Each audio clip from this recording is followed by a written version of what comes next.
Vamos ver aqui, falar a respeito aqui sobre o assunto aqui, as aves em ordem. Quando você vai fazer um estudo das aves em ordem, o estudo desse assunto aqui, pertencente à área de zoologia, de ciências biológicas, você pode tirar muito proveito. Por exemplo, vamos lá, primeira coisa, quando você vai fazer uma introdução motivacional, você quer iniciar uma aula sobre evolução das espécies. O assunto sobre aves é excelente para você iniciar a aula de evolução das espécies, porque existe lá, dentro do estudo biológico, você vai estudar lá nas ciências biológicas, então existe lá um assunto que você tem evolução, tá lá, você estuda aqui evolução, que é uma unidade, tá lá, evolução. Aí você tem evolução das espécies, você tem evolução das espécies, tá aqui, ó, evolução das espécies. E quando você vai estudar evolução, aí você estuda lá, você tem o Lamarck, tá lá, Lamarck, você tem o Darwin, você estuda aqui Darwin, tá lá. E vamos ver, você tem o Lamarck, Darwin, ainda tem o neodarwinismo e evolução das espécies. Aí quando você vai iniciar uma aula de evolução das espécies, aí você pergunta, como é que eu vou iniciar uma aula? Isso tem muito a ver quando você vai estudar fósseis. Você estuda fósseis, tá lá. Vai começar estudando fósseis. E vamos ver. Então, quando você olha aqui, essa introdução motivacional, ela é interessante que quando você vai falar de aves, as aves elas têm uma relação muito grande com as aves, com os répteis pré-históricos, principalmente os dinossauros. É tanto que ele quando começa aqui falando aqui, ó, certos répteis que viveram entre 60 e 200 milhões de anos atrás elevavam-se da terra e voavam por meio de membranas laterais com função de asas. Ele está se referindo ao pterodáctilo e tem uma relação muito grande com os mamíferos. Você vê que o exemplo que é o morcego, que morcegos e pterodáctilos, esses répteis voadores lá na época, entre 60 e 200 milhões de anos, o pterodáctilo não era considerado ave, assim como os morcegos, que são mamíferos, que apesar de voarem, eles não são considerados aves, porque as aves verdadeiras realmente são essas aves que nós estudamos aqui, ó, quando você vê aqui na ilustração, você tem um pinguim, você tem aqui o flamingo, aí tem outras aves aqui, que você encontra aqui, tá lá as araras, representantes aqui bem no Brasil, você tem a coruja, tá lá, você tem aqui o que é o cuco, o cuco, tá lá, depois vamos ver a curiosidade do cuco, quando a gente estuda aqui as aves, e essas são as aves verdadeiras, porque eles têm os braços, eles são transformados em asas e tem penas, nos braços, nas asas. Então são as aves verdadeiras. Agora, o morcego pterodáctilo, eles não são considerados aves verdadeiras, porque eles têm membranas, as membranas que existem aqui, ó, nos dedos aqui, então não é no braço inteiro, o morcego, ele tem membranas aqui entre um dedo e outro, e o morcego ele tem os dedos bem longos e os braços bem curtos. Então, adquiriram membranas aqui nos dedos e de uma forma, que ficou tão assim,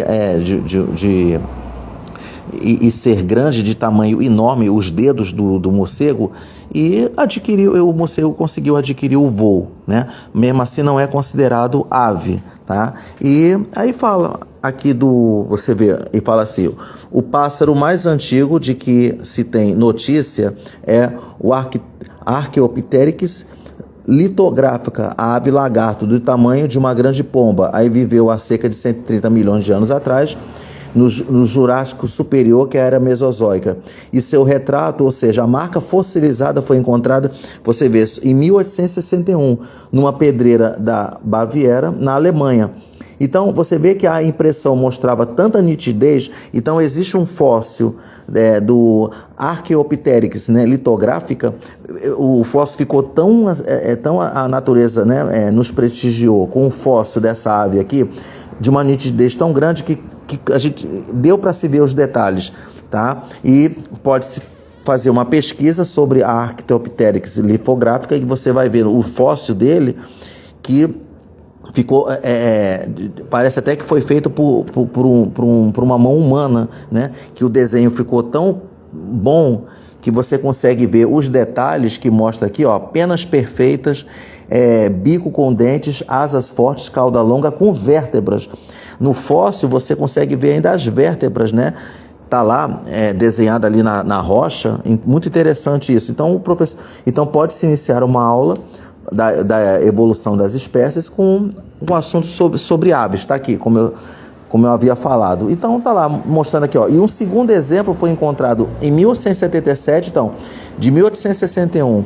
Aí em 1867, cerca de 16 quilômetros do primeiro, então 16 quilômetros que foi encontrado em 1861, lá em 1877, a 16 quilômetros do primeiro, né, foi encontrado um outro exemplo, né, do Archaeopteryx, né? Então, aí ele fala que o esqueleto do Archaeopteryx é mais semelhante a réptil do que ave. Entretanto, assentam-se hoje integralmente suas afinidades com as aves, muito mais do que com os répteis. Por causa justamente do desenho que foi encontrado, você vê pelo desenho, o fóssil tem uma semelhança mais com ave do que com os répteis, mas o Archaeopteryx, ele era considerado um réptil, ave lagarto, né? Tá mostrando aqui, aí mostra a classificação das aves, mostra a verdadeira característica das aves, né? O que são a verdadeira característica, né, das aves. E então vamos ver aqui, vai lá. Eu vou ver se eu encontro aqui, ó, tá aqui, ó, característica das aves, tá aqui, ó. Vamos ver o que é uma ave verdadeira, né? Quando você olha e é uma ave, ele é um corpo coberto de penas, né? Extremidades anteriores, né? Que ele está falando a respeito, né, do braço, né? Tá aqui, ó, extremidades anteriores, ó, isso aqui, ó, tá, ó, que são os braços, extremidades anteriores transformadas em asas, tá aqui, ó. No caso aqui, ó, asas, né? Tá lá. Vamos ver se a gente mostra uma ilustração aqui, né? Tá aqui, ó, asas. Tá aqui, ó, pronto, né? É que não tem uma ilustração com uma ave assim que está em posição de voo e fica com as asas abertas, mas já fica entendido, já se entende. Mandíbulas prolongadas num bico, aqui, ó, mandíbulas prolongadas, ó, num bico, tá aqui, ó, né? Córneo, reprodução ovípara, né? Que embora eles põem ovos, né? E tá lá, e os filhotes nascem dos ovos lá, quando já está fora do corpo da ave. Embora permitam reconhecê-las e distingui-las, não bastam para classificá-las em ordens. Aí começa assim. Mas o que é importante é que quando você vê que é uma ave, está aqui, o corpo coberto de penas, né? Extremidades anteriores transformadas em aves, asas, e mandíbulas prolongadas no bico, tá lá, reprodução ovípara, pronto. Então, tá lá. Então você tem aqui, que você estuda, né, evolução das espécies, tá aqui. E uma outra coisa interessante, que quando você... evolução das espécies, nas aves, você tem a parte das curiosidades, que você tá lá, nas curiosidades. O que acontece? Interessante que fala assim, curiosidades. E quando você fala aqui, por exemplo, das aves, sobre curiosidade, vamos pegar duas curiosidades aqui a respeito do cuco. O cuco, né, que ele é mais conhecido, que a gente vê assim muito em desenho animado, né, até em filmes, né, em casas, né, que colocam o cuco ali no relógio. Ele tem uma peculiaridade muito assim, muito engraçada a peculiaridade do cuco, que é o seguinte, né? Aí tá lá falando aqui, ó, o mais conhecido é o cuco, que é o Cuculus canorus, né? Ele caracteriza-se por botar os ovos nos ninhos de outras aves que os incubam e alimentam os filhotes. Então você vê que o cuco, ele coloca os ovos, né, no ninho de outras aves, né? Então Então o cuco, vamos dizer assim, ele como se fosse assim, mesmo sendo por instinto, ele já sabe que as outras aves vão cuidar dos ovos dele, né? Interessante isso, né? Chega a ser folgado o cuco, né? Ter esse tipo de particularidade, essa curiosidade que nos coloca que coloca na natureza, e a gente observa isso, e isso acontece graças aos ornitologistas. Então existem profissionais que são ornitologistas, que mesmo eles a maioria não serem ligados à área de ciências, que são aventureiros, que eles viajam muito, então eles fotografam paisagens e fotografam e observam as aves, e graças a esses profissionais que eles trazem essas informações para os cientistas, a maioria dos cientistas, né, porque editam textos, vão ficam lá produzindo artigos e eles redigem os artigos, eles fazem uma redação com base nas informações que os ornitologistas levam, né, para os cientistas. E, quer dizer, nós damos muita graças a esses aventureiros que trabalham assim por hobby, que fotografam, são amadores, muitas das vezes não são nem biólogos, né? E os ornitologistas, né? Ornitólogos, né? Que observam os pássaros, né? Às vezes são advogados, que trabalham são engenheiros, e que têm paixão por ciências, né? E que nas suas horas vagas ou nas férias, eu não sei, eles viajam, fotografam e trazem para a gente, né, essas informações interessantes, né? E graças a eles nós temos isso aqui que nós colocamos aqui na enciclopédia, por exemplo. Uma outra curiosidade em relação, por exemplo, que alguns conhecem, né, em relação ao beija-flor, que ele fala que o beija-flor, aqui tá escrito aqui, né, que é a única ave que pode voar para trás, né? Então, o beija-flor, você vê que é a única ave que consegue voar para trás. E outra, né? Existe uma espécie aqui, uma espécie bem menor de beija-flor, que ele fala aqui que, como eu já tinha lido, ele fala assim, que o beija-flor, ele bate a asa 80 vezes por segundo. Achei, ó. O voo dos beija-flores é peculiar. As espécies menores chegam a bater as asas 80 vezes por segundo. E você vê, e a única ave, o beija-flor é a única ave que voa para trás. Tá lá, muito interessante, né? E então tem as curiosidades. E o terceiro ponto, tá lá, é quando você vai fazer uma interdisciplinaridade. Então essa aqui é uma outra ferramenta do Espaço Docente Aprendiz, ó. Tá lá, interdisciplinaridade. Você tem a introdução motivacional. A introdução motivacional foi que eu falei aqui, ó, desse texto aqui, sobre o Archaeopteryx litográfica, tá lá. E falamos das curiosidades, né, tá aqui. E a interdisciplinaridade. O que eu encontrei aqui na leitura é que a interdisciplinaridade você pode fazer. Então tá lá, o assunto é biologia, tá lá. Na unidade de zoologia, né, você tem a zoologia, tá lá. Pronto. Zoologia. Aí você faz uma interdisciplinaridade com história. Olha que interessante, ó, história. Tá lá. História, por quê? Olha só o que acontece. É com base nessa leitura aqui, que é do Columbiformes, né? O Columbiformes, né, que você compreende os diversos tipos de pombas. Tá lá. E o que acontece? Por que com história? Porque aqui, ó, mostra aqui aqui que fala a respeito do dodô, né? O dodô.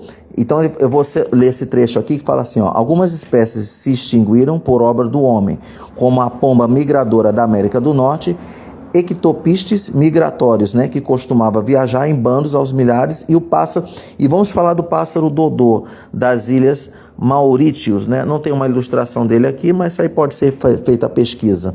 Maurítios, que é o Rhapus cuculatus, né, que é o nome científico do dodô, né? Grande como um peru e incapaz de voar. O dodô, ele não voava. E então isso lá na época lá, que ele fala aqui referente a 1600, então lá na época, você vê um pássaro que não voava, igual como acontece com o avestruz, que também que não voa, né? O avestruz não voa, assim como também a ema não voa, e o pinguim também não voa, né? Então, o dodô, então ele, vamos dizer que ele teve uma extinção muito precoce, ele foi extinto muito precocemente. Então você vê que o que aconteceu com o dodô então? É porque você vê que o último deles, né?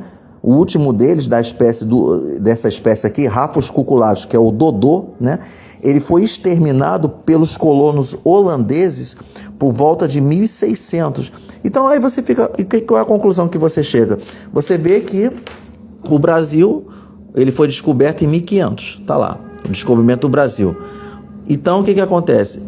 Passado 100 anos depois, né? Um século depois, né? 1600, aí houve a invasão aqui holandesa, né? E por causa dessa invasão holandesa, né?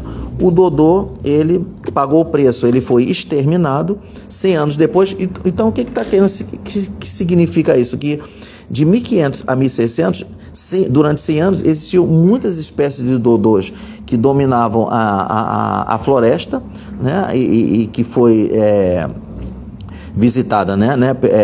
Teve uma visita europeia, né? Desde o descobrimento do Brasil.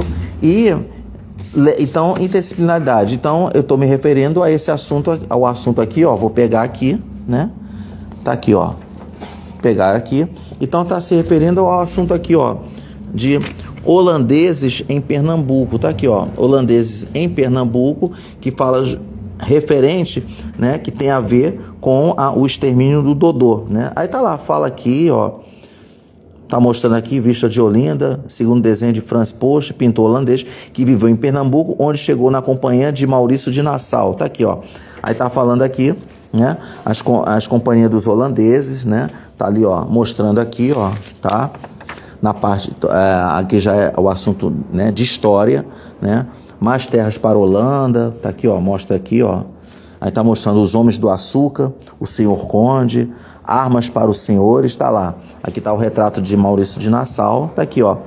Pronto. Então aqui tá, ó, a luta de Pernambuco. Então, tudo isso que aconteceu, né, num período aqui, então lá por volta de 1600, houve o último das espécies, né, do dodô, ele foi exterminado, né? Então, a ver se você encontrar aqui o ano de 1600, ó, aqui está 1609, ó, tá mostrando aqui, né? E, ó, 1602, tá aqui, ó, tá falando aqui a respeito, ó. Aí fala assim: no século XVI, né, os holandeses obtinham grandes lucros comerciando em toda a Europa com os produtos coloniais, né, que iam ter aos portos ibéricos. Porém, quando a Espanha, em 1580, se apossou de Portugal e de suas colônias, o conflito que se seguiu interrompeu esse comércio. Tá lá, tá mostrando aqui. Após muitas discussões, os holandeses decidiram fundar em 1602 a Companhia das Índias Orientais. Tá lá. Pronto. Então tá mostrando, então tem a ver com esse assunto aqui de holandeses em Pernambuco, OK? Então tá aí. Então isso aí foi, olha, então para mostrar aqui quando você vai aplicar a metodologia do espaço docente de aprendiz, que tem a introdução motivacional e tem a interdisciplinaridade. E que você usa o assunto de aves, desse assunto, olha quantas 3 pontos que você pode desenvolver com base aqui sobre o estudo das aves, OK? Valeu, pessoal, um abraço e até a próxima.